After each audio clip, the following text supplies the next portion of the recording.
Victor's wife had died 4 years before Golf met him, and the manner of her dying had not been what it appeared. She had declined over several months with a progression that doctors described in language that was medically coherent and emotionally insufficient, the kind of explanation that satisfies paperwork requirements without satisfying the people who loved her. Victor had buried her and returned to his life with the determination of a man who has decided that grief is a project to be completed rather than a condition to be endured. For more than a year, he functioned. And then the dreams began. The dreams were precise. That was what made them different from the grief-colored ordinary dreams that bereaved people sometimes described. The vague sense of a presence, the warmth of someone who had gone. What Victor dreamed was specific and repeated and always the same. His wife Victoria was face down against the earth in a dark enclosed space. Her wrists had been pulled behind her back and bound with a rope tied in a specific configuration, a knot he recognized in the dream with a clarity that waking memory held on to. Her ankles were crossed and tied in the same way. Her mouth had been sewn shut with a thick dark thread that had been drawn tight enough to pull the skin of her lips against each other in a way that made her face look wrong, the way a face looks when someone has tried to recreate it from description rather than from seeing the original. She could not move and she could not speak, and whenever Victor tried to reach her or speak to her in the dream, he found himself unable to make any sound either, as though the condition had spread from her to him through proximity. He would wake drenched in sweat in the hour before dawn with a weight on his chest that no doctor could account for and that no amount of therapy successfully lifted. A medium, a woman of middle age whose reputation Victor had initially dismissed and eventually investigated and finally visited out of desperation, described, without being given any information at all, precisely what Victor dreamed. She said that Victoria was not at rest and that the cause was not illness and not natural death. She said that someone had done something to his wife, either before she died or in the time immediately after, a binding ritual using methods from a tradition that most practitioners of mainstream religious healing would not recognize or discuss openly. The binding was designed to trap the spirit, not in a location, but in a condition, unable to move forward, unable to be released, unable to pass into whatever comes next. She said the only way to release Victoria was to open the grave, cut the bindings, and perform a release ritual over the body.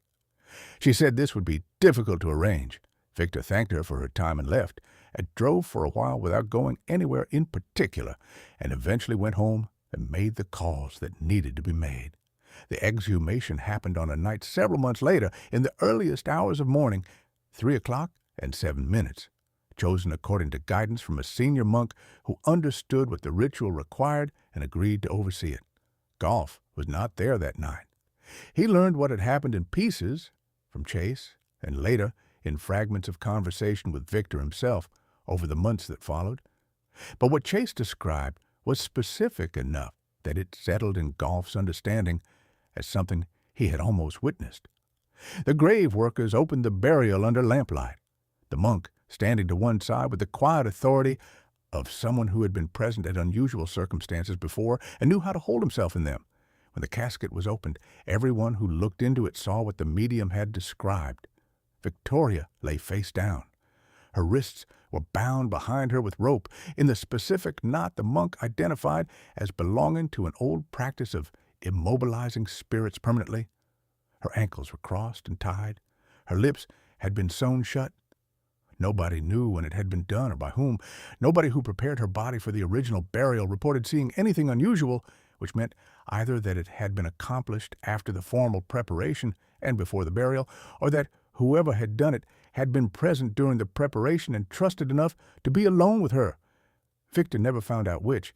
He spent money and time trying to find out and eventually stopped because some questions have no answerable form. The ritual to release her took nearly 2 hours. The monk cut the bindings from her wrists and ankles using a blade that had been prepared for exactly this purpose. The thread was removed from her lips with the same careful deliberateness.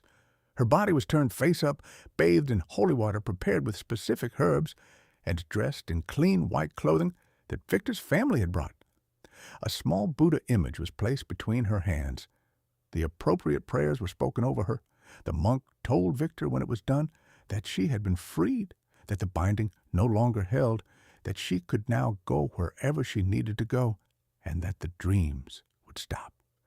Victor stood beside the grave in the dark and said nothing, and then got into his car and drove until he was far enough from the cemetery that no one could see him, and then he cried for a long time.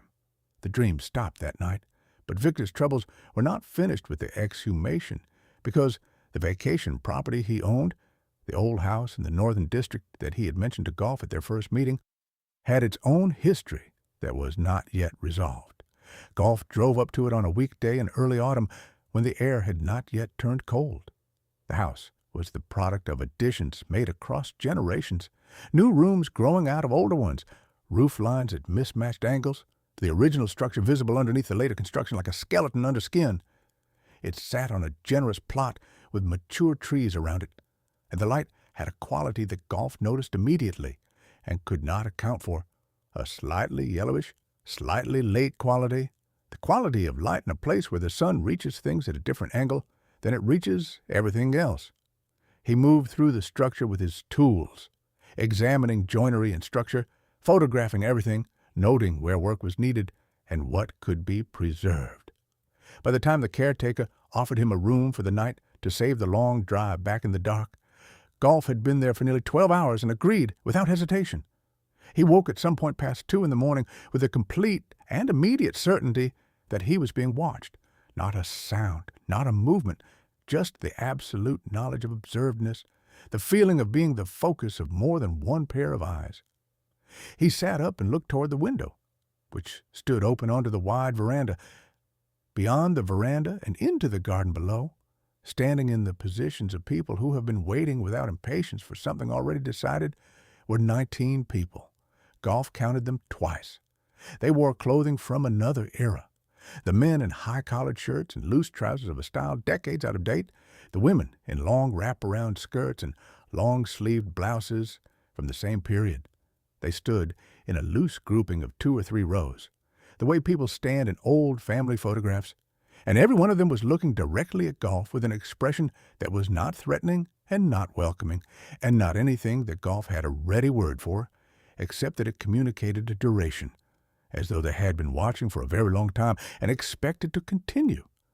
Golf sat very still and counted them again, and then, at the edge of the group where the veranda light faded, his eyes found a woman who was standing slightly apart from the others. She was dressed differently, in something lighter, more formal, and she was holding a glass at chest height. As Golf watched, she raised the glass slowly toward him in the unmistakable gesture of a toast, tilting her head very slightly, and smiled. Then between one blink and the next, they were all gone. The veranda was empty. The garden was empty. Golf sat in the room until morning came, watching the dark, and then he packed his things and drove back to Bangkok and called Chase before he had even cleared the northern suburbs to say that they needed to speak to Victor and that Golf would not be going back to that property alone.